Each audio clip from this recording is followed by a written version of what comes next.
Ya, saya pikir pemirsa ini memang mudik tahun ini memang sudah begitu ditunggu-tunggu setelah 2 tahun menahan diri nggak pulang kampung. Nah, tahun ini boleh dengan berbagai macam pelonggaran.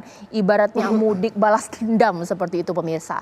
Diperkirakan kurang lebih 80 juta masyarakat akan mudik di tahun ini. Yang jadi pertanyaan, siap tidak ya mulai dari infrastruktur atau juga bus-bus yang nanti akan mengantarkan masyarakat kembali ke kampung halaman. Apakah mereka sudah mengecek primakah kendaraan mereka? Tapi bagaimana juga dengan travel ilegal atau juga yang kendaraan pribadi? Ini bagaimana? Apalagi yang jadi taruhannya adalah angka COVID-19. Itu yang akan saya bahas di malam hari ini pemirsa. Sejumlah narasumber saya sudah hadir di studio TV One, mulai dari Pak Trubus sebagai pengamat kebijakan publik kita di sini, bahkan juga Pak Safrudin Sinugan yang merupakan Ketua Organda DKI Jakarta. Selamat malam Bapak. Malam.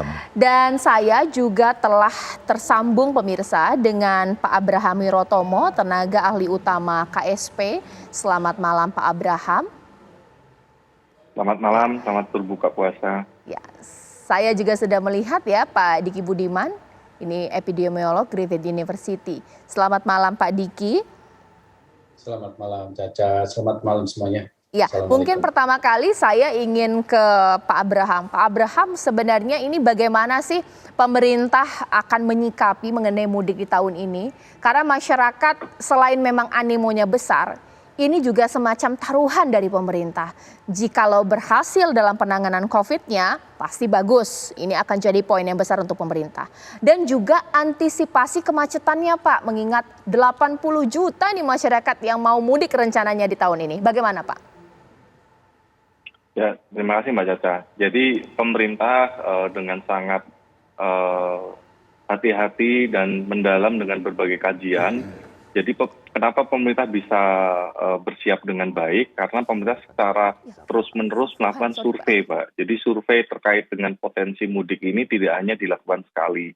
Jadi pada tanggal 18 Februari ketika survei pertama dilakukan, potensinya itu 55 juta yang akan mudik. Lalu survei kedua ketika dilakukan pada tanggal 21 Februari, 79,4 juta yang akan melakukan mudik. Lalu pada survei ketiga, 31 Maret, 85,5 juta masyarakat yang akan melakukan mudik. Jadi pemerintah tidak hanya menyiapkan soal arus masyarakat, tapi juga transportasinya, lalu kesiapan jalan. Jadi pada minggu ini dari pihak kepolisian, Kakor Lantas sudah turun ke lapangan melihat berbagai titik-titik yang akan menjadi potensi kemacetan. Dan di sini kepolisian sudah merancang bagaimana istilahnya ya, tata kelola arus supaya kemacetan ini bisa cepat terurai apabila ada penumpukan kendaraan. Jadi pemerintah cukup meyakini dari segi kesiapan kita sudah cukup mendalam.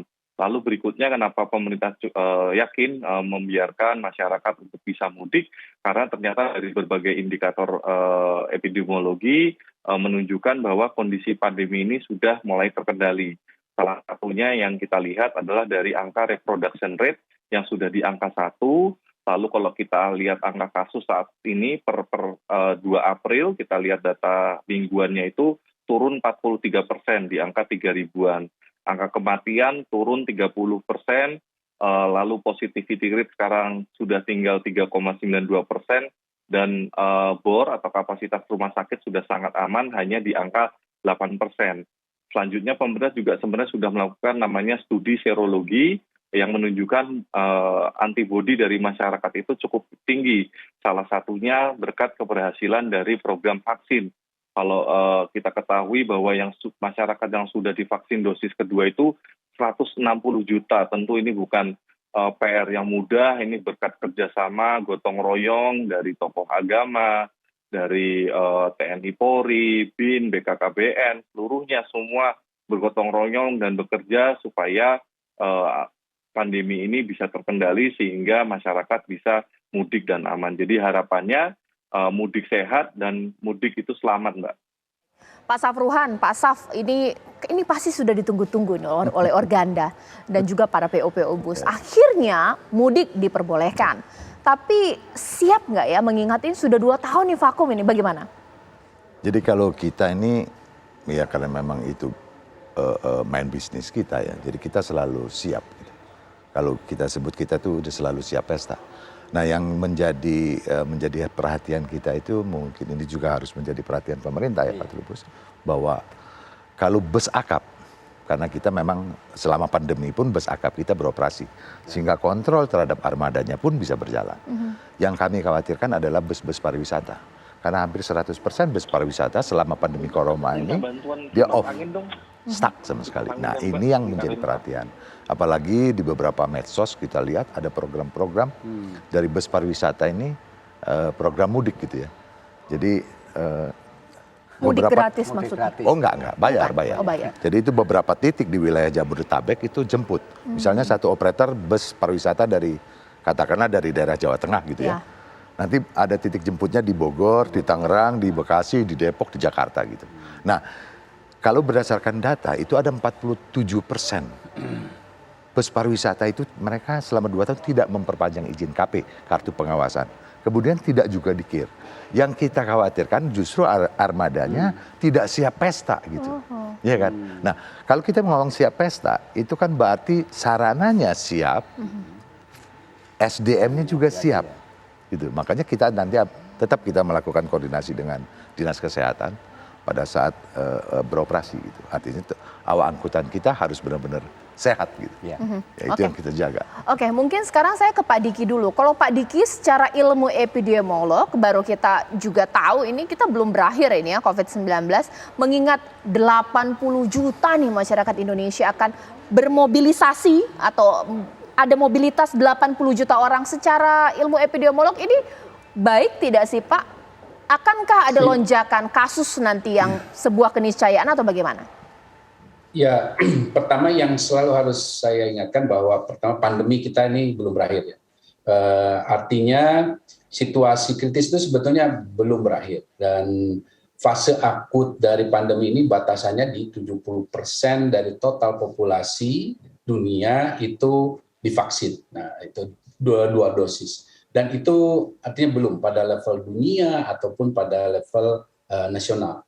Nah, artinya ada kurang lebih, kalau kita tadi merujuk data nasional ada 80%-an yang sudah memiliki kekebalan, ada kurang lebih 20%-an, mungkin sedikit kurang, yang belum memiliki imunitas, yang artinya rawan. Apalagi kalau bicara ada potensi lansia atau komorbid. Nah, dengan menyadari itu, membangun persepsi risiko inilah yang penting agar semua jadi waspada.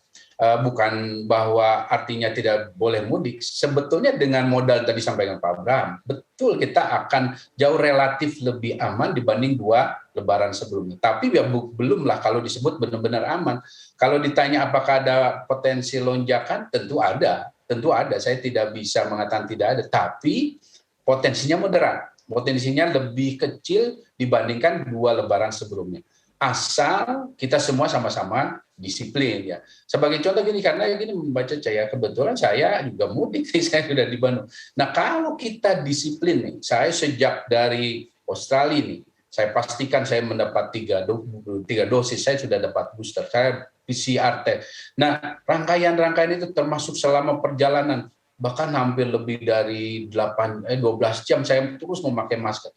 Nah itu semua ketika saya tiba di Bali, saya dites, dan bahkan hari ketiganya tes sama negatif, tetap negatif. Nah, artinya ini hal yang mungkin ya, mungkin dibandingkan waktu katakanlah 2020 belum ada vaksin, 2021 ada vaksin tapi belum begitu banyak cakupannya.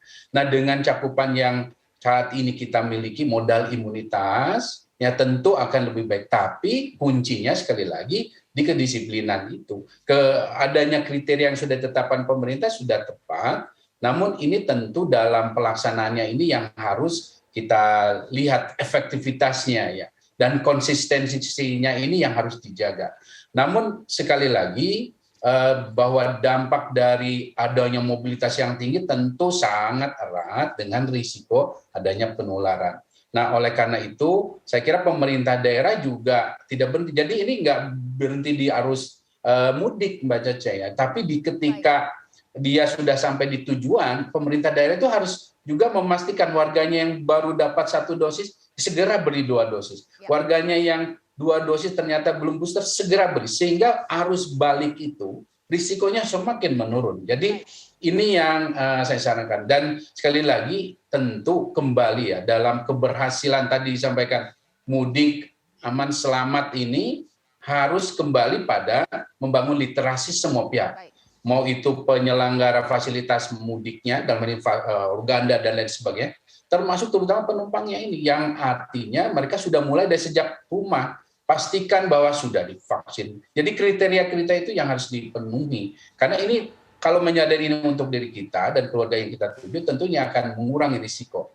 Dan sekali lagi, pesan pentingnya adalah bahwa dengan kewaspadaan ini, kita juga akan mengurangi potensi adanya penularan, bukan hanya varian Omicron ataupun subvarian lain yang kita belum bisa deteksi, tapi apapun penyakit dalam masa seperti ini bukan masalah penyakit COVID-19 saja, tapi semua penyakit menular itu yang terutama dari udara ataupun penularan melalui udara yang bisa kita cegah. Baik, mungkin nanti sesaat lagi akan saya tanya kepada Pak Trubus. Pak Trubus, dari kebijakan yang sudah dilakukan oleh pemerintah, sekiranya ini memang sudah menunjukkan bahwa pemerintah siap dengan berbagai macam kronologis, ataukah jangan-jangan macet memang sudah akan pasti terjadi untuk mudik tahun ini, atau seperti apa? Sesaat lagi.